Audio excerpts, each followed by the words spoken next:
तो सबसे पहला जो पॉइंट है वो है नियम, मर्यादा। अब चाहे कुछ भी हो जाए, भाई घर छूटो, चाहे जग रूठो, चाहे रूठो ये संसारा हो, कौन सुनेगा मेरी काल लोक में जब गुरु रूठ गया मेरा हो। मर्यादाओं के लिए हम सत्सेवक भाई बहनों ने अब कमर कस लेनी है, कमर।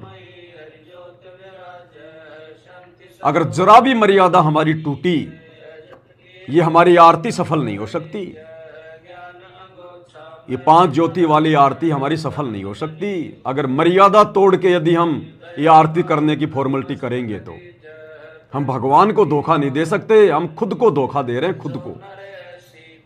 तो मर्यादाओं के लिए कमर कस लो, कमर। जो जो नियम गुरुदेव ने हमें बता दिए, कुछ भी हो जाए निभाएंगे तो निभाएंगे। परमात्मा से प्रार्थना करेंगे नाक रगड़ रगड़ के।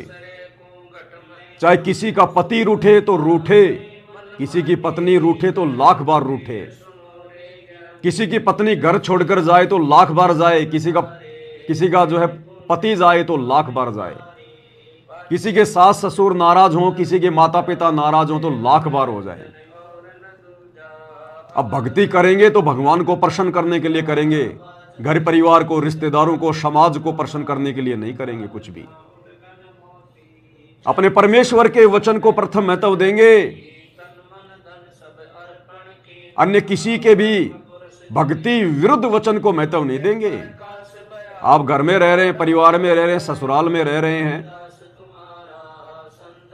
हमने केवल उनकी उन्हीं बातों का समर्थन करना है, उन्हीं बातों तक हमने सहयोग देना है जो बातें भक्ति मार्ग में किसी प्रकार से बाधा उत्पन्न ना कर सके। अगर उनका कोई भी कार्य, कोई भी नियम अगर हमारी मर्यादाओं को तोड़ने वाला होगा, भक्ति बाधक होगा, तो भाई चाहे ससुराल वाले नाराज हों, चाहे पीहर वाले नाराज हों, हमने वो कर्म नहीं करना। कुछ भी आर पार की लड़ाई है, आर पार की। मंसूर की तरह दृढ़ हो जाना है, क्योंकि परमात्मा ने दया बख्श दी हमारे ऊपर, बहुत बड़ी हमारी बुद्धि खोल के। सबसे पहले तो गुरुदेव ने सात संगति के माध्यम से अपने आप को भगवान सिद्ध करवाया, और उसके बाद परमेश्वर ने वो आध्यात्मिक क्रिया शुरू करवा दी जिसको 30 साल तक सारी संगत केवल तोते की तरह बोल रही थी। पाती पंच पहोप कर पूजा, देव निरंजन और न दूजा, लेकिन समझ कोई नहीं पा रहा था।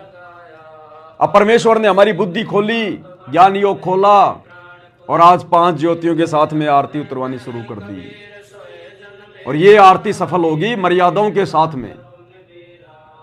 तो मर्यादाओं के साथ में भाई और बहनों कोई समझौता नहीं किसी प्रकार का। असंख्य जन्म हो गए, असंख्य युग बीत गए, हमने रिश्तेदारों को प्रसन्न किया, परिवार को प्रसन्न किया। आज ना वो रिश्तेदार हमारे साथ में, ना वो परिवार हमारे साथ में। कोई कहीं पे जो है गधा बन के घूम रहा है, कोई कहीं पे जो है कुत्ता बन के घूम रहा है, कोई लक 84 में पड़ा है, कोई नरक में सड़ रहा होगा। क्या काम आया हमारे वो कुल परिवार जिन्होंने हमेशा हमारी भक्ति में बाधाएं उत्पन्न की। अब हमने परमेश्वर को प्रसन्न करना है, गुरुदेव भगवान को प्रसन्न करना है। और ये अगर प्रसन्न हो गए तो लक 84 मिटेगी, नरक का कष्ट मिटेगा, सदा सदा के लिए हमारा मोक्ष होगा, सतलोक में अखंड सुख भोगने के लिए परमात्मा बैठा देगा। और गुरुदेव भगवान भी अपनी वाणी में कहते हैं, कोटि शीश तूने दे दिए यम राजा की फेंट, कि बच्चों तुमने करोड़ों शीश दे दिए, अपने करोड़ों शीश, कभी लक 84 में पड़कर, गधा कुत्ता सुअर बनकर, बकरा बनकर, मुर्गा बनकर इस काल ने तेरे शीश कटवाए। करोड़ों शीश तूने दे दिए यम राजा की फेंट। फेंट यानी झटके से लेता है, जबरदस्ती। और एक शीश दे के देख ले सतगुरु अपने की भेंट, कि तू एक सिर अपने सतगुरुदेव भगवान के चरणों में ज्ञान को आधार बना के समर्पित कर दे। सतगुरु को शीश देने का मतलब है मर्यादाओं में रहकर भक्ति कर, चाहे कितना ही संघर्ष क्यों ना करना पड़े। फिर देख उस एक शीश के बदले में मैं तुझे क्या दूंगा। ये काल जो तूने इसको करोड़ों शीश दे दिए, फिर भी तुझे इसने कुछ नहीं दिया धोखे के अलावा। और एक शीश अपने गुरुदेव को समर्पित करके देख कि ये जीवन मेरा आगे का मेरे गुरुजी के लिए, संसार कुछ नहीं है मेरे लिए।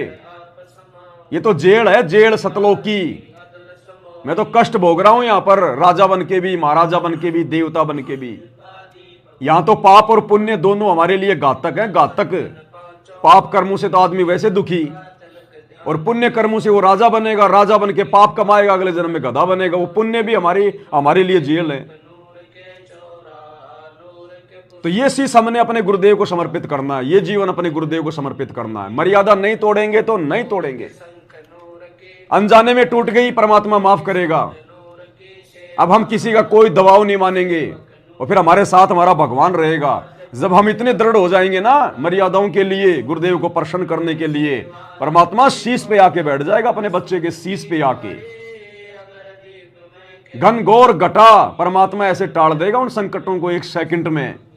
हमने दृढ़ विश्वास बना के रहना है। तो ये सबसे पहला नियम है। तब हमारी ये आरती परमात्मा स्वीकार करेगा, सुबह के नित्य नियम के समय और संध्या आरती के समय, अन्यथा हमारी आरती सफल नहीं हो सकती। अगर जरा भी मटके में छेद हो गया, जरा भी मटके में छेद हो गया, आप पानी डालते रहो, पानी नीचे से निकलता रहेगा, अंत में प्यासा मरना पड़ेगा, प्यासा। तो जरा भी मर्यादा टूट गई तो भाई भक्ति मार्ग में फिर हमारी कमाई जो है वो निकलती रहेगी। ये सूक्ष्म खेल है सारा का सारा।